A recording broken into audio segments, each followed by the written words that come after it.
ฟิลเนาะตัวนี้แมนคอนแทคเตอร์แล้วก็เข้ามาเพิ่มมาโอเวอร์โหลดตัวนี้แมนโอเวอร์โหลดนี่ตัวนี้แมนโอเวอร์โหลดเข้ามาเอาอยู่นี้ตัวนี้คอนแทคเตอร์เอาอยู่นี้การนำใส่โปรแกรมนะแล้วก็ฟิลเอาอยู่นี้นี่มันมีเครื่องหมายอยู่นี่แล้วก็มอเตอร์แมนเอาคลิกใส่นี้แล้วเอาอยู่นี่เลยมอเตอร์อันนี้แมนสวิตช์ปุ่มกด push button อันนี้ normally close normally open อันนี้overload เอาอยู่นี่คือการ overload อันนี้หน้าสัมผัส contact ของ K1 ตัวนี้อันนี้หน้าสัมผัสtimer ค่าปิดอันนี้ค่าเปิดของ timer ของ KA อันนี้คอยของ K1 ตัวนี้อันนี้คอยของ timer เอาสามารถเอาอยู่นี่อันนี้คอยมันอันนี้ก็คอยของ K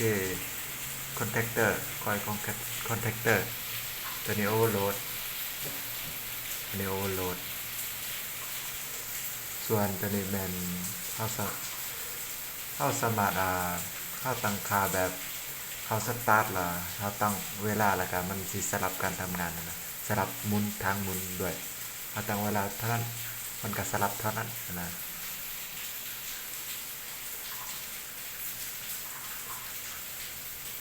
อันนี้ฮะตั้งค่ามัน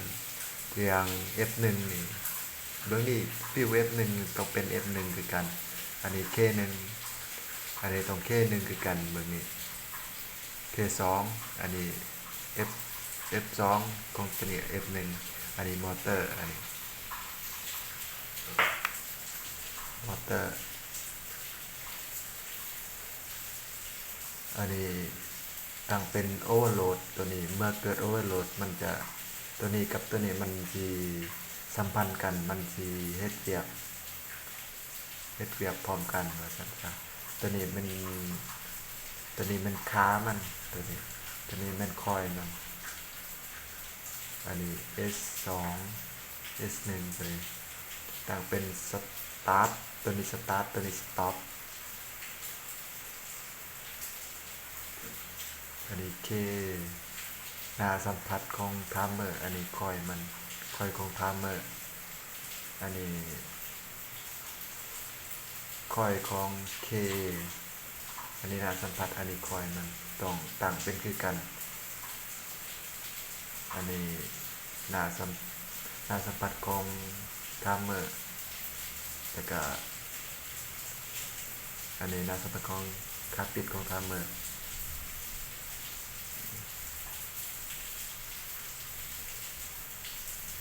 เบิ้งสตาร์ทกดปุ่มสตาร์ทมันจะทำงานไปตามเข็มโมงเมื่อฮอตเวลามันสิสลับนี่สลับไปทวนเข็มโมงเมื่อฮอตเวลามันจะปิดเองเฮาเวลาเฮาเมื่อเกิดโอเวอร์โหลดนี้ตัวนี้มันจะตัดวงจรเริ่มสตาร์ทใหม่เกิดโอเวอร์โหลดตัดวงจรมอเตอร์บ่ทำงานเกิดโอเวอร์โหลด